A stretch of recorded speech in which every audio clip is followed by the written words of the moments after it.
Olá pessoal, tudo bem? Vamos conversar um pouco hoje sobre a liberdade religiosa, né? E a criança, o adolescente, nessa liberdade religiosa, como se pode trabalhar essas questões? Veja bem, é importante a gente saber que a liberdade religiosa constitui um direito fundamental assegurado expressamente pelo ordenamento prático para todas as pessoas. Isso está no artigo 5º, inciso 6º da Constituição Federal de 88. Inclusive aquelas civilmente incapazes, crianças, adolescentes, recebem especial tutela no âmbito dos documentos internacionais, como se extrai da Convenção Internacional sobre os Direitos da Criança de 1989, ratificada no Brasil por meio do decreto 99.710 de 99, e no âmbito da lei especial, como no Estatuto da Criança e do Adolescente, nos artigos 15 e 16. É importante a gente saber que o amplo reconhecimento desse direito às crianças e adolescentes, o ordenamento confia nos pais o ônus público do poder familiar, que implica um feixe de posições jurídicas, o ônus, direito, dever, encargo, interesse, etc., voltado para o cuidado e a emancipação da criança e do adolescente. Neste plano, cabe aos pais dirigir a criança e a educação, que pode envolver uma ingerência na sua formação religiosa. Porém, a manifestação do poder familiar nesta seara pode envolver outros interesses da criança que também estão sob os cuidados do Estado e da sociedade, como a vida, a integridade psicofísica e a saúde. Há conflitos de interesses que chegam ao Poder Judiciário envolvendo a divergência dos responsáveis quanto à orientação religiosa da criança e do adolescente, ou mesmo a colisão entre essa liberdade religiosa e outros interesses da liberdade geral, da saúde e da vida. Nós podemos ver que existe entre o exercício da autoridade parental e a proteção à autonomia da criança e do adolescente de seus demais interesses, especialmente quando implicarem prejuízo à integridade psicofísica e à liberdade geral, notadamente no que diz respeito à sua liberdade de crença e culto, visando a possível conciliação dos princípios em aparente conflito.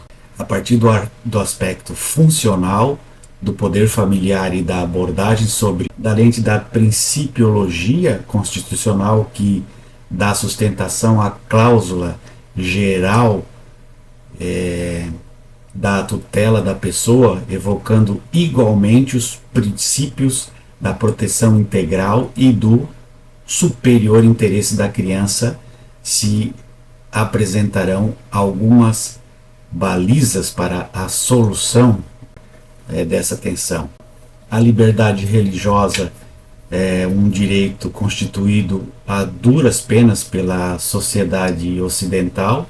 Inicialmente esteve associada à busca por uma tolerância religiosa muito mais voltada à não imposição de uma religião oficial do Estado do que propriamente ao reconhecimento da dignidade e da liberdade de autodeterminação do indivíduo. Com a queda da unidade religiosa entre os cristãos, o surgimento das maiorias e minorias religiosas propagaram o direito de profissão de fé, que erigiu-se em defesa da liberdade religiosa. Inicialmente, constituía um direito fundamental de oposição à pretensão estatal de impor uma religião oficial. O Estado impunha uma religião oficial e todos deveriam seguir. Hoje também constitui um direito fundamental oponível aos particulares e um direito de personalidade, decorrente do direito de autodeterminação quanto à fé e o culto. Por meio de normas do direito constitucional e civil, notadamente sob a influência da cláusula geral de tutela, cujos colatários são os princípios da dignidade da pessoa humana, de liberdade e igualdade. A pessoa ocupa o núcleo central do ornamento jurídico e recebe especial proteção ao desenvolvimento de sua personalidade nas diversas dimensões, inclusive espiritual. A liberdade religiosa emerge como uma especialidade do direito geral de liberdade, envolvendo a liberdade de crença e a liberdade de culto. Considerando a liberdade de consciência como direito que tem a pessoa de agir segundo as suas convicções, é possível dizer que esta abrange a liberdade de crença. Por fim, a liberdade religiosa é uma das facetas do direito à autodeterminação, que representa a faculdade que tem a pessoa de escrever o pergaminho da própria vida por meio do autogoverno do seu poder de definição. Observa-se, porém, exercício da crença e culto não pode implicar na violação dos direitos de terceiros e nem sempre poderá afetar direitos indisponíveis. Para a hipótese de colisão ou conflito aparente com outros direitos fundamentais de igual hierarquia, deve-se aplicar a solução pelos critérios hermenêuticos apropriados. No que se refere aos incapazes, a liberdade religiosa ganha especial conotação, ainda que garantida por instrumentos internacionais e nacionais. O direito à liberdade de crença e de culto das crianças e dos adolescentes poderá encontrar óbice no regime das incapacidades e dos institutos do poder familiar e do direito no Brasil. O conflito entre o poder familiar e o exercício da liberdade religiosa, crença ou culto das crianças e dos adolescentes pode ocorrer sob diversas circunstâncias e nem sempre escapará aos domínios da família. Na hipótese de um conflito patológico chegar ao conhecimento do judiciário, é necessária a solução hermenêutica capaz de, por meio da ponderação dos valores, buscar uma unidade axiológica do sistema e a solução mais adequada aos princípios da justiça constitucionalmente assegurados. Tais conflitos podem estar associados ao próprio exercício da liberdade religiosa, ou seja, à escolha da crença, do culto, do modelo semelhante ou dissonante da orientação dos pais ou de um deles. Mas também pode expressar os riscos da imposição de hábitos de doutrina religiosa paterna sobre os filhos, em ameaça à segurança, à integridade, à dignidade, à saúde, etc. É interessante lembrar que a família é uma instituição instrumental e funcionalizada para garantir o pleno desenvolvimento da pessoa e dos seus membros. Essa estrutura é articulada sobre os princípios democráticos, de sorte que a responsabilidade é compartilhada por todos os membros que coligam com os laços de solidariedade e afetividade. Nesse aspecto, a família é o locus do descanso, do apoio, da sustentação sólida, constituindo-se muito mais uma comunidade de deveres do que de direitos. No âmbito da família democrática, a pessoa deve encontrar o espaço para a concretização, para a construção de sua identidade pessoal, sem perder de vista a alteridade e responsabilidade pelo outro.